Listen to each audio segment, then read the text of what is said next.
I'm Roger. I'm the farmer here at Sub-Edge Farm. I'm grateful to have been asked by Connecticut NOFA to have everybody here today and take a look at the farm and learn about a little bit about what we're doing when it comes to no-till practices and cover crops and organic vegetables.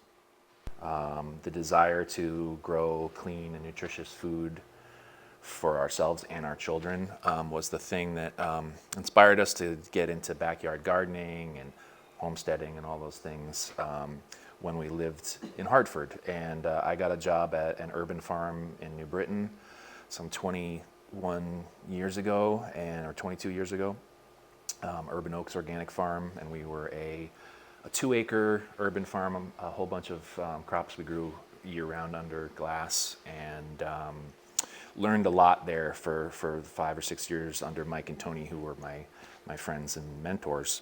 And so we started with our backyard garden, training on different farms, and ended up where we are today at Sub-Edge Farm. When I think about organic farming, I like to think about that it's a soil-based system, and people are talking a lot about this now, that the new organic rules that allow for hydroponics and so on and so forth. But really for us, it's about care of the soil, love of the soil, which is why I put it in a heart, loving the soil. So we came to Sub-Edge Farm 11 years ago. Our farm is 300 acres.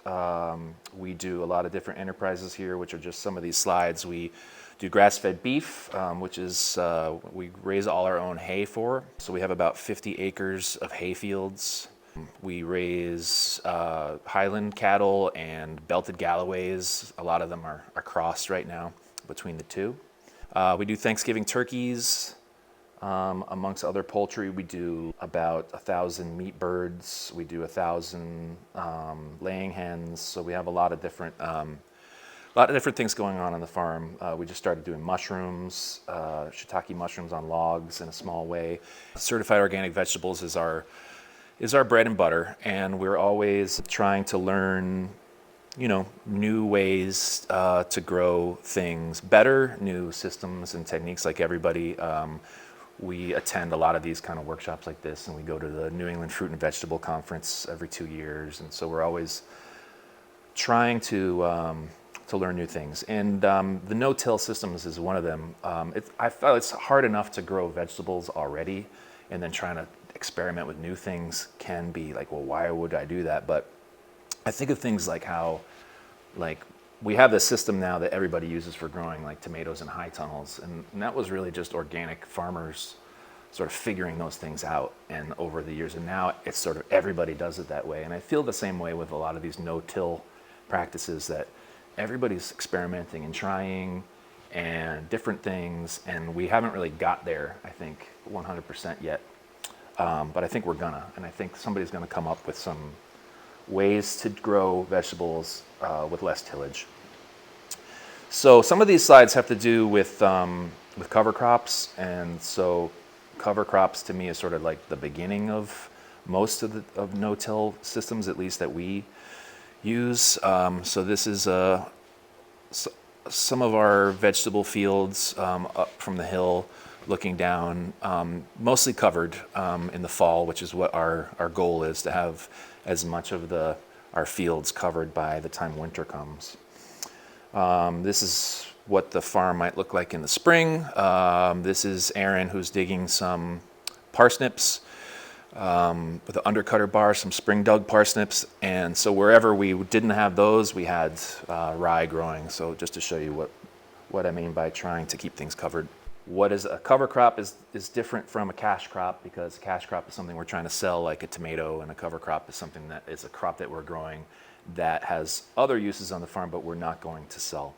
So the primary things why farmers use them are mostly these reasons. And I think for us, the bottom two are probably the most important. We don't have a lot of erosion issues on our farm. It's pretty flat. But we're trying to always increase that soil life and the organic matter. Fixing nitrogen for me is always like a thrifty Yankee farmer, like if you have plants that can reach up in the air and grab nitrogen and pull it down and give it to your crops, then that's a good thing. Weed management seems a little at first like how would that work, but if you grow a really thick stand of cover crop, it does help smother out weeds and help control your weed seed bank. We have a crazy amount of weeds here that we've been fighting for the last 11 years and trying to reduce the number of them. So cover crops has been a thing that's helped us a lot, that we see when we go from a cover crop to either a no-till planting or to conventional planting. After a nice thick cover crop, we have a lot less of a weed problem the following year.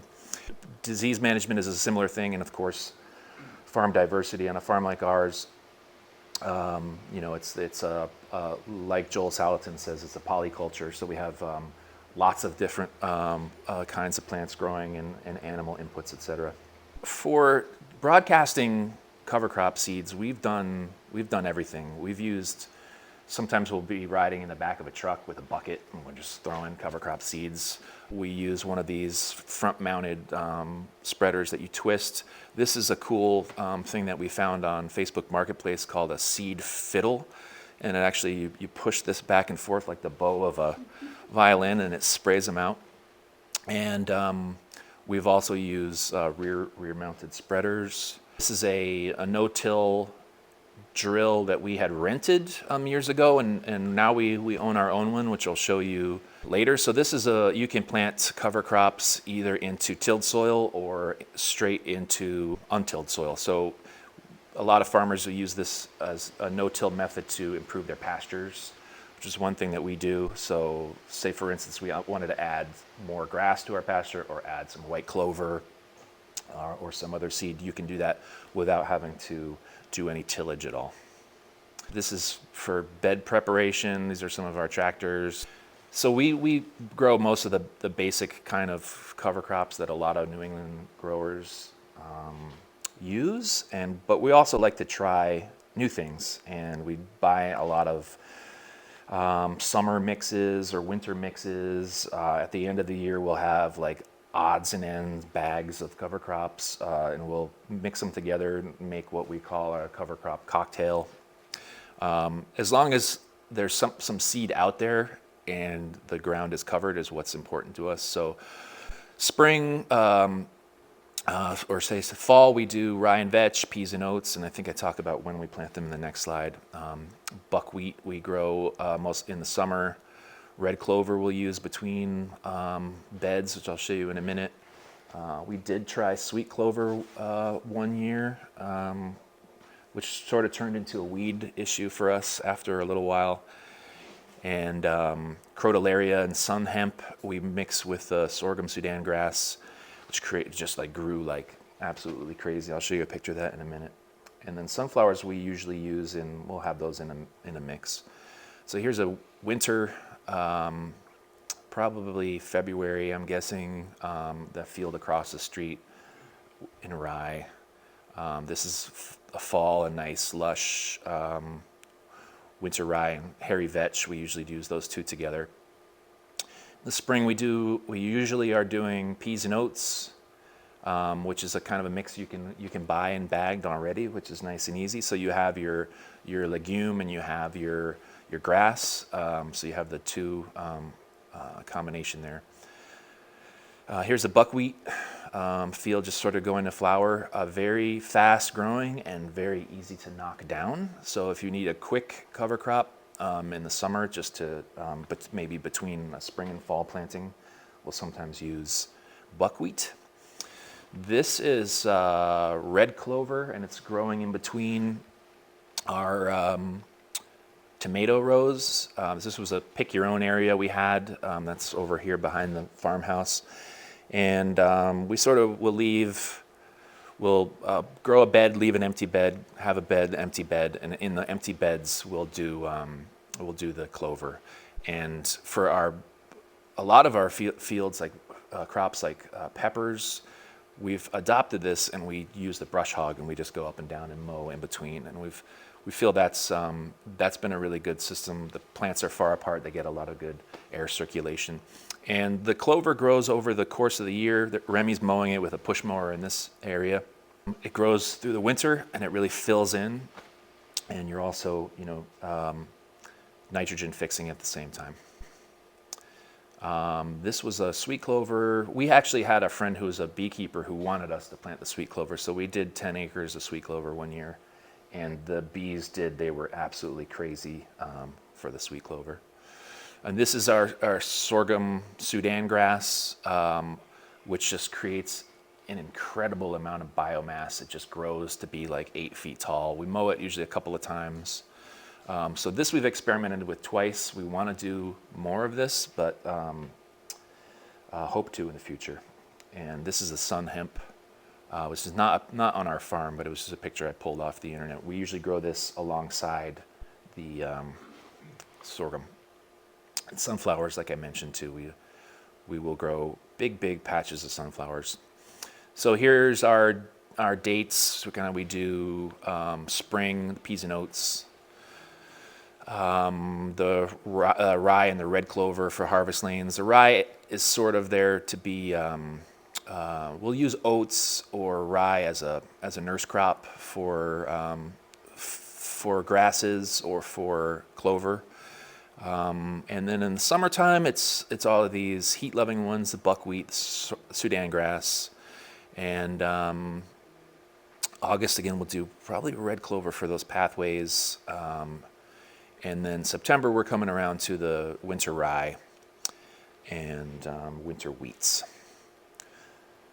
So we try to get our, say October. October is we have planted right up into November and still been able to do winter rye, but we'd like to get it in September or October so that it gives a nice big early growth. The basic idea of the roller crimper is you're growing a crop of winter rye, and that's the most commonly one that I've known people to use. And then right when it's about to flower, there's a very specific time when you start to see the pollen on it, is when you can terminate it by crimping it. So crimping it really just means by breaking the stem at the very base of it. So this machine, the roller crimper, rolls it and at the same time breaks that little stem. If it's too early, if you went in when it wasn't at that flowering stage, it would just bend over and pop back up again. It wouldn't kill it. But right when it's about to go to seed, it's putting all its energy into that seed, and the stem is nice and brittle. You can snap it. So what you're basically doing is you're creating a mat of straw, and you're doing it before the seed has become a viable seed, so that the seeds don't become a weed issue. Because if you do let a field of rye go to seed and then you mow it, you're going to have them coming up all the time. So you want to get it right at that right time. So that is a difficult thing because it's not always the same time. And that's one of the challenges that we sort of ran into with some of the crops that we were trying to use this method for. So you say you want to try it with like pumpkins, or you want to try it with tomatoes, which is the couple of things we've tried. You have to be flexible with having your transplants ready to go. Some people do direct seed into that. We haven't tried that. We've only done transplants. But for our roller crimper trials in the years past, we tried to do pumpkins, and the first year we did it, I feel like we didn't seed the rye heavy enough. So we were told originally, I think we have to do 125 pounds of rye per acre, which is more than we would normally do, so that it's very, very thick and smothers out weeds more than you normally would. Because what was happening in our field when we did it is we had a lot of annual grasses that were growing up with the winter rye. And when we ended up crimping it this first time in this field, we saw it crimped very beautifully, and we had this nice thick mat, but we had grass growing up between the rye on the ground. And I just said, I'm not going to plant in that because I know it's going to be pointless because there was so much grass. And it was formerly a pasture. There was a lot of, like I said, annual weed seeds in it. So that first attempt was a failure. So we said next time we would seed it thicker, and that did help. It did help a lot. It could have been, it was either that or that it was just a different field and it didn't have the same weed pressure. But our second trial, and I don't have any pictures of it on this, I'm afraid, was tomatoes, and it was an interesting learning experience because it was just a trial. We were doing some sauce tomatoes, and we crimped it. Again, that all went perfectly. It was nice and thick. I felt that the soil was so compacted, like it felt so hard. And my conventional sort of idea in my head is you want to till the soil, you want to have it nice and fluffy, you want to let those plants' roots spread out in there. And this felt like we were trying to dig into it, and it was like, this is so hard from being driven on by the roller crimper, et cetera, et cetera. But I was proved completely wrong, because once we planted the tomatoes in there, they took off, they did great. One of the things they tell you is that you don't really necessarily need a lot of irrigation in a no-till setup, because of the way that the soil underneath that mat holds moisture, and I found that to be true as well. So we didn't have any drip irrigation, we didn't have any overhead irrigation, and our tomatoes really thrived that one year. The name that they give to this no-till is a little bit deceiving. It's because I usually like to say it's more like low-till, because there is always, 90% of the time some tillage. I have known small farmers who will use that kind of like, what do you call it, lasagna method of vegetable growing, where you just add compost every year, or you add cardboard and then you add compost. In that sense, there is no, not usually any tillage. But for us in these kind of systems, you normally do have to do some initial tillage. So, but before you're seeding. So let's say you had a field of maybe it's pasture, or maybe it was some vegetables the year before. We need to prepare that for the seed bed for those cover crops. So we prep it conventionally, like we would with the disc harrow and the Perfecta harrow, smooth it out, seed it, and then grow the crop the following year, if that explains it. So there is some tillage at the beginning, but there's not that secondary tillage. Well, one of our main goals is to reduce our plastic usage. We use a lot of plastic on the farm, a lot of plastic mulch, and we hate it. We hate having to pull it up. It's a horrible job. Nobody likes to do that. We hate having to throw it away. So it's kind of like, one of those like dirty secrets of, organic ag is so many of us use so much plastic, and it's, you wouldn't think we'd have to. So anything that we can do to reduce our plastic usage, we try to do. So a lot of our fields, we grow on a 3-year rotation, where we're growing 3 years for grazing and then 3 years for vegetables, and vice versa. And that has been, it takes a lot of forward planning. What are we going to do with this field in 9 years? And things always change. But we have seen, pretty impressive results on quality and vigor of the vegetables that are grown in the fields right after they've been in poultry or beef. So it's anything we can do to, create as much on-farm inputs as we can is sort of another one of our goals. It's one of the reasons we had livestock in the first place, was because we wanted to sort of create a system like that. All right, so this is some winter rye. We tried something new. Like I said, we usually plant it in September or October. And this we wanted to see if it would do anything to plant it earlier. So we planted this in August. So it's got a lot of growth, and what I'm hoping is that it'll grow faster in the spring. So we'll get it taller and get it seeded earlier. But that's just, all of this is just experimental. So we're thinking we're probably going to put tomatoes here. You do see, like I was talking about, a lot of grasses that are coming up in here. You do see some radishes and some sunflowers and some other, volunteer things that are popping up. But this is our 2025 sort of no-till experimental section. So So we first rented one of these, and they would drive it to your farm and drop it off and then come back and pick it up, and you sort of had to schedule it. And also RC&D has these in their hubs as well, so they're out there. You don't necessarily have to invest in one. I think they're probably cost between $15,000 and $20,000. So if you can rent one, you know, for the time you need it. But we use it for everything. We use it a lot for all of our cover crops now. Like I said in the slides, we used to broadcast. We do have a big cone spreader that we've used, and that goes so much faster, but then you have to somehow incorporate the seed into the soil, and we'll like drag a fence behind it. But it seems like there's just a lot more passes, even though you spread them further. This does such a good job of that seed soil contact in the right depth, and so on and so forth. The no-till part of this are these blades, these coulters that are here that are sort of V-shaped, and as it's driving it, it cuts a little slice into the soil. So imagine if this was a field of just grass and you wanted to add some no-till clover or something else. It would sort of slice, make that slice, drop the seed down these chutes, and then close it with these wheels. It'll close up the slice it just made.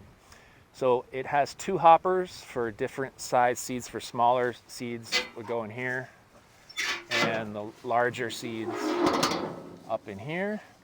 So so right now it's just strictly winter rye in here. And I think it's got a great chart of all the different kinds of cover crops you might be growing. So it shows alfalfa, rye, ryegrass, soybeans, timothy, orchard grass, fescues, and then it shows the gearbox setting and the recommended seeding rates.